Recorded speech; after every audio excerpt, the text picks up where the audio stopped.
আচ্ছা, এই যে 2 দিন আগে আপনার কুয়ালালামপুরে বাংলাদেশি দম্পতি, ছেলেটা হয়তো কন্টেন্ট ক্রিয়েটার, তো 1 সপ্তাহ ছুটিতে আসছিল মালয়েশিয়ায়।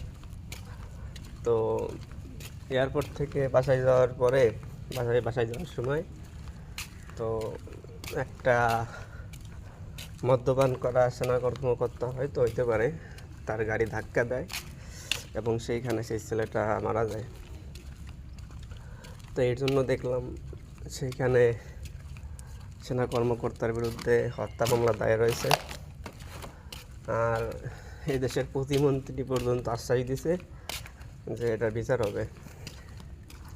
তো আমাদের দেশে দেখেন প্রতিদিন সড়ক দুর্ঘটনায় কত মানুষ মারা যায়, তো আজ পর্যন্ত কয়জনের বিচারটা দেখছেন যে বিচার হয়েছে?